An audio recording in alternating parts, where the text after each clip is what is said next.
Chapter number 4, Document relating to formation of a company. Introduction. At the time of incorporation of the company, following document have to be submitted to the registrar of companies. जब भी company का incorporation होता है तभी दो important document है जो registrar के पास सबमिट करना ज़रूरी होता है. First one is memorandum of association and second one articles of association.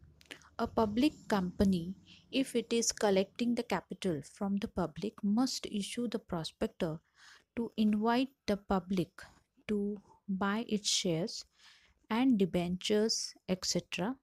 Let us learn in detail about the document in this chapter. जो पब्लिक लिमिटेड कंपनी होती है जिन्हें कैपिटल कलेक्ट करना होता है लोगों से, that is from the public by the way of issue of shares. तो शेयर्स जब मार्केट में इशू होते हैं तभी एक डॉक्यूमेंट है जिसे कहते हैं इट्स इंस्ट्रूमेंट है by which they collect the money from the public, that is known as a prospector. वो पब्लिक में इशू करना ज़रूरी होता है. तो प्रॉस्पेक्टर क्या है, मेमोरेंडम ऑफ एसोसिएशन क्या है, आर्टिकल किसे कहते हैं, this all the things we are going to see in detail in this chapter. First one, Memorandum of Association. It is a primary document of the company. Primary यानी सबसे main document as it states the purpose for which the company is formed. ये बताता है कि company क्यों establish हुई है, main purpose क्या है, ये मेमोरेंडम ऑफ एसोसिएशन बताता है. It describe the range of activity the company can undertake. Company ऐसी कौन सी एक्टिविटी है जो वो अंडरटेक यानी कर सकती है, उसकी लिमिट्स बताती है, उसका रेंज मीन्स हद बताती, limit from which minimum to maximum limit any company can have. तो वो सभी चीज़ें मेमोरेंडम ऑफ एसोसिएशन में डिटेल में दी हुई रहती है. Definitions of memorandum of associations are given. According to that, it refers to the memorandum of association as a legal document. ये एक legal document है that must be prepared by every company. Her company को इसे बनाना होता है as per the provisions of the Companies Act 2013. Now, features of Memorandum of Association. It is a primary document of the company which states its aim and objective. किसी भी company का कुछ ना कुछ एम होता है बिहाइंड द एस्टैब्लिशमेंट. तो उसका एम क्या है, उसका मोटो क्या है, objectives. It describes and regulate the relationship between the company and the outsiders. Company और उसके आउटसाइडर्स के बीच में क्या रिलेशनशिप है ये मेमोरेंडम ऑफ एसोसिएशन बताता है. For example the share holders, creditors, suppliers, investors etc. who can make out from the memorandum whether the company is permitted to undertake a certain activity or not. Third one, every company needs to prepare its memorandum of association at the time of its incorporation. Incorporation के stage में हर एक company को memorandum of association का document बनाना पड़ता है and submit it along with the application for incorporation to the registrar of company. अगर incorporation का certificate आप चाहते हैं तो आपको मेमोरेंडम ऑफ एसोसिएशन को सबमिट करना पड़ेगा रजिस्ट्रार को and then only you can get that certificate. Fourth one, it is prepared by the promoter. जिसने कंपनी एस्टैब्लिश की है, जिसके दिमाग में ये आइडिया आया है कि हम कंपनी बनाए, उसको प्रमोटर कहते हैं. वो ये डॉक्यूमेंट बनाता है and needs to be signed by minimum 7% in the case of public company, minimum 2% in the case of private company and 1% in the case of one-person company. Each subscriber must write against his name the numbers of shares he has agreed to subscribe. As per the Companies Act 2013, each subscriber must take at least one share. This will be required for the company with a guarantee without share capital. ना fifth point, memorandum of association में क्या होता है, what are the contents of memorandum of association. सबसे पहला होता है name clause, second address clause that is register office, third one object clause, fourth one liability clause, fifth one capital clause, and sixth one association or subscription clause. Sixth one, as it defines the nature and characters of the company, it is not so easy to alter the clauses. एक बार बनाने के बाद आप उसको जल्दी से change यानी alter नहीं कर सकते. The act has laid down the specific rules and provision to be followed to alter the each clause. कभी ऐसा हो सकता है कि बनाने के बाद आपको चेंज करने की नौबत आए, तो इस केस में आसानी से तो आप इसे अल्टर नहीं कर सकते, मगर अगर आप चाहते हैं अल्टर करना तो उसके लिए भी कुछ रूल्स और प्रोविजंस बनाए हैं कंपनीज एक्ट में, वो फॉलो करने के बाद आप उसे अल्टर कर पाएंगे. Seventh one, it can not contain anything contrary to the provisions of Companies Act 2013. जो भी लॉ ने बताया है रूल्स के हिसाब से as per the provisions of companies act 2013, उसके अकॉर्डिंग ही आपका मेमोरेंडम ऑफ एसोसिएशन होना चाहिए. Any act done by the company which goes beyond the powers of memorandum will be ultra virus, that is it is a public document, and anyone who wants to enter into the contract with the company is supposed to have the knowledge about the content of the company's memorandum of association. आप अगर किसी company के साथ contract करना चाहते हैं, the first requirement is that you should know और you should have the complete knowledge of the memorandum of association of that particular company, because ये एक सबसे इम्पॉर्टेंट डॉक्यूमेंट है जिसमें कंपनी का rules and regulation each and everything is given in that. So it will be beneficial for you before entering into any contract. 10th one, Companies Act 2013 has prescribed the format in the form of table A, B, C, D and E for preparing the memorandum of different types of companies. हर किसी की company की category अलग अलग हो सकती है, product अलग अलग हो सकते हैं. अकॉर्डिंगली आपके प्रोडक्ट के अकॉर्डिंग या तो आपका जो भी नेचर ऑफ बिजनेस है उसके अकॉर्डिंग काफ़ी अलग अलग टेबल्स मेमोरेंडम ऑफ एसोसिएशन के रेडीली बनाए गए हैं, that is A B C and D. accordingly according to your nature of your product, nature of your business, you can select that table and prepare the memorandum of association of the company so that your company will get registered and you will get the incorporation certificate.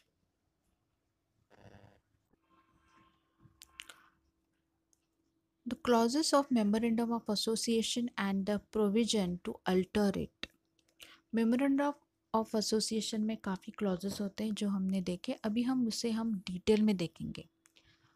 और provision to alter it, अगर आपने clause बनाए हैं, अगर आप उसको change करना चाहते हो तो उससे रिलेटेड प्रोविजन क्या है ये भी हम देखेंगे. First one is the name clause. This clause mention the name of the company. Company का नाम कैसे होगा. As a company is a legal entity distinct from its members, it has to have its own name to establish its separate identity. हर एक company का एक अपना खुद का अलग नाम होता है जिससे उनकी मार्केट में आइडेंटिटी होती है. The promoter chooses a name for the company. जिसने कंपनी बनाई है, एस्टैब्लिश की है, उसे प्रमोटर कहते हैं. उन्हें यह अधिकार है कंपनी का नाम सिलेक्ट करने का. Following points should be kept in mind while choosing the name of the company. First one, the name of the company should not be identical. किसी भी कंपनी के नाम से आपका नाम, the name should not be identical.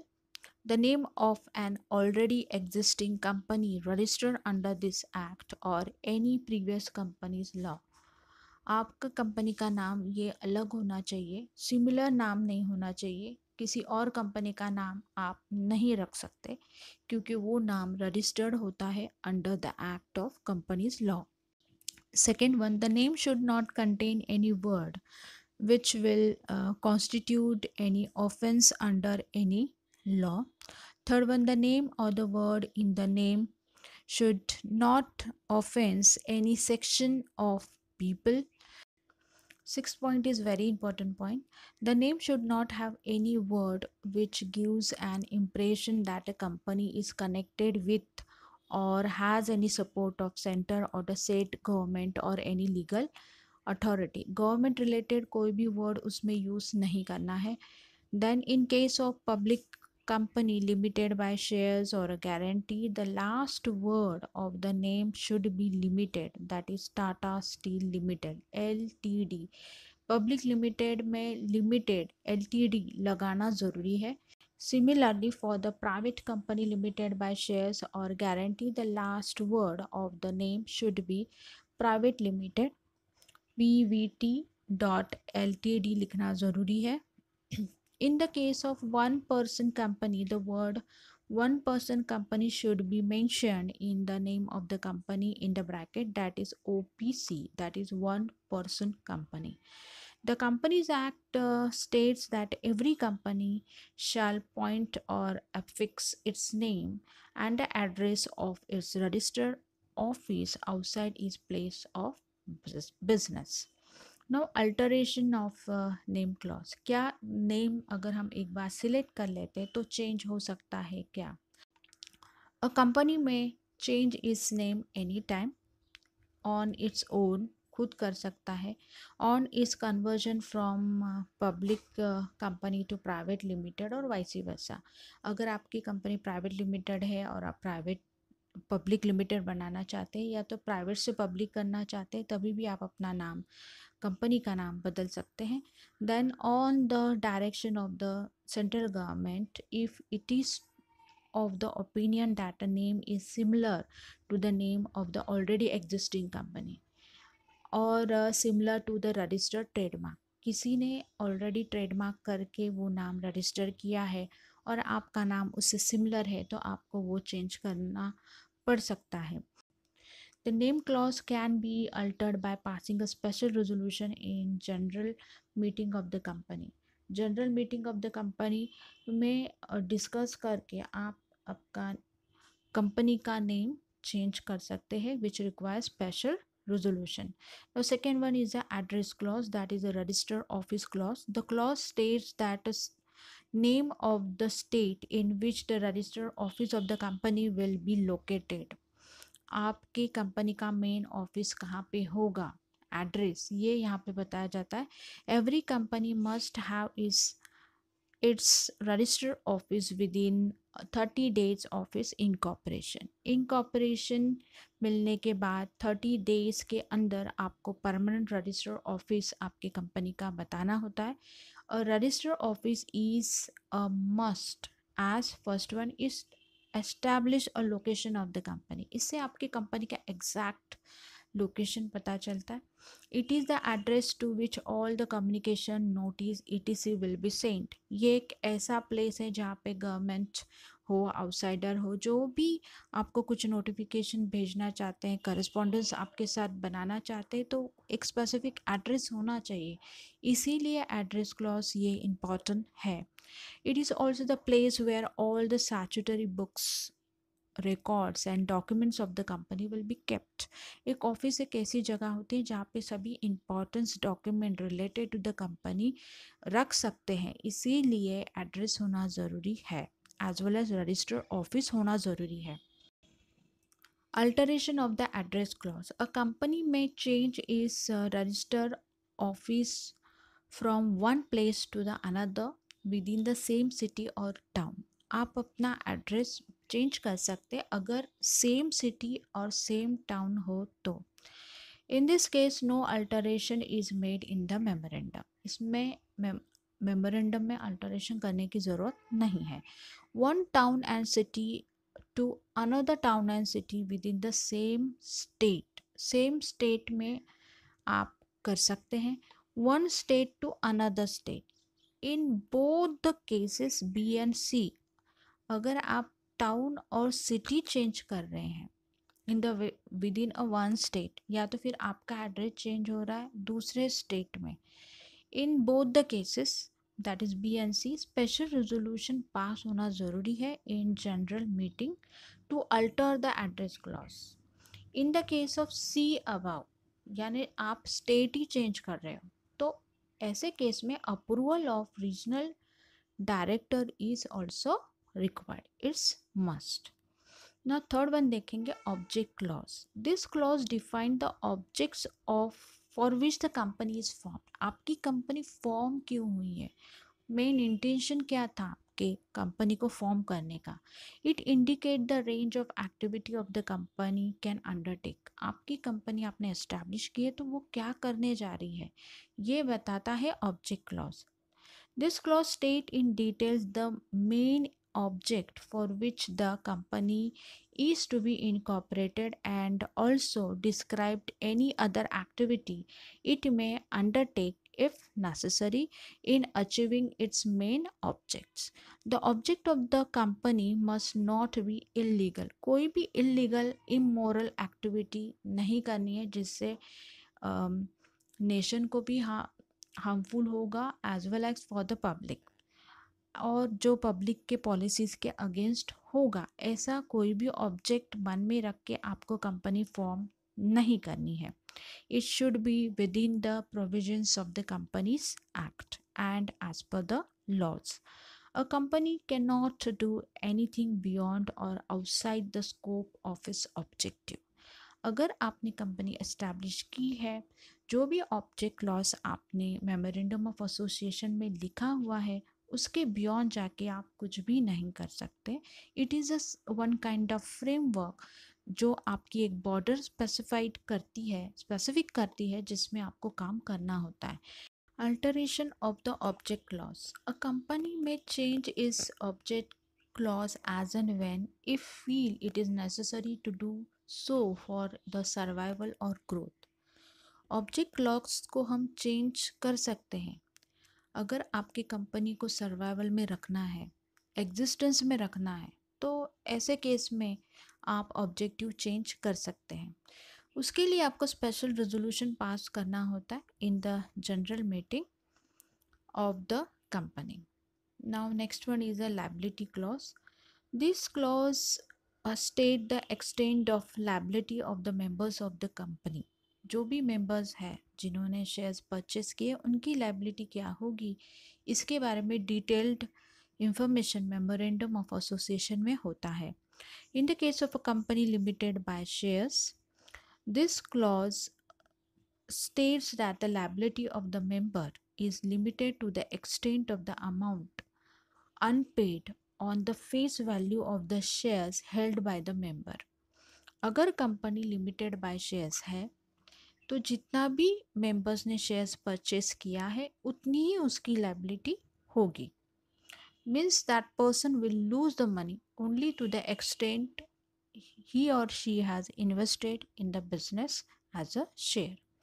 Similarly, in the case of a company limited by guarantee, this clause states the amount which every member guaranteed to pay towards the asset of the company at the time of the winding up or beyond, or similarly in the case of company limited by guarantee, this clause state the amount which every member guarantees to pay towards the asset of the company at the time of winding up or towards the cost or expenses at the time of winding up. In the case of unlimited liability company with or without share capital, this clause states that the liability of its member is unlimited.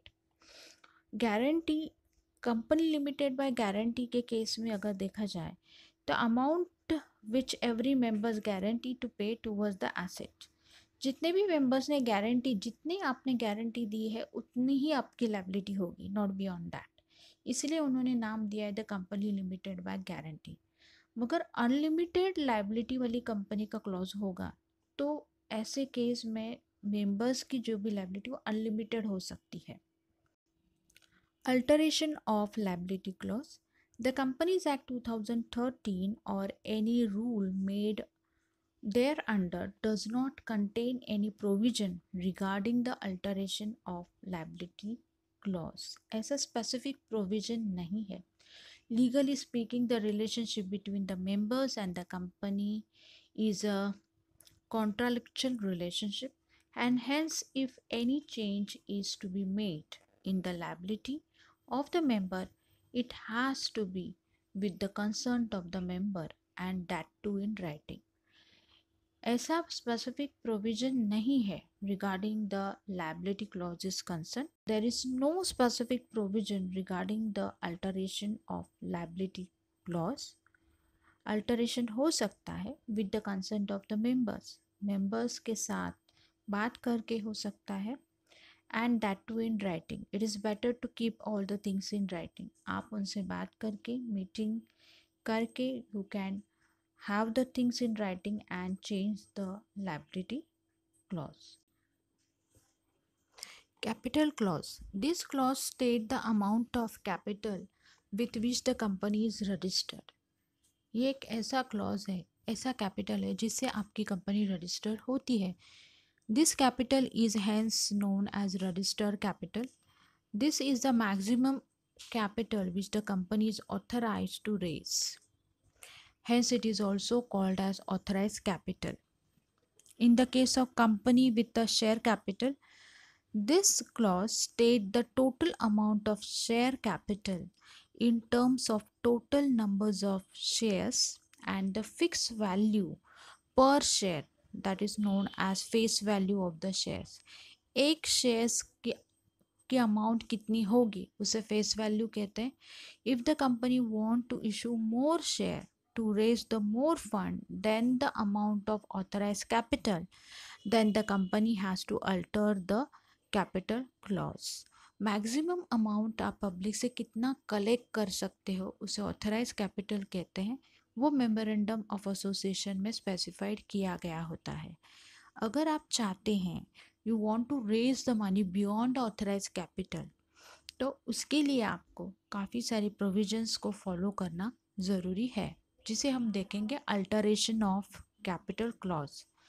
The article of association of the company authorise the alteration of capital clause.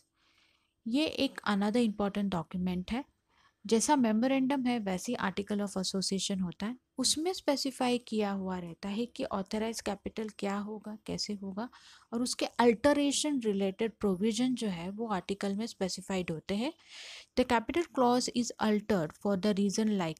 कुछ reasons होते हैं जिसकी वजह से हमें capital clause को change करना पड़ता है, like increasing the authorise capital by issuing new shares, then convert the fully paid up shares into the stock, and capital clause is altered by passing ordinary resolution. सभी cases में अब तक हमने देखा था वहाँ पे स्पेशल रेजोल्यूशन लगता था.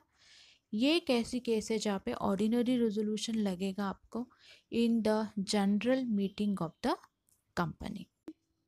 Sixth one, the association or subscription clause. This is the last clause of the memorandum of association and it is stated at the end. In this clause, the subscriber to the memorandum makes a declaration. ये declaration बनाते हैं.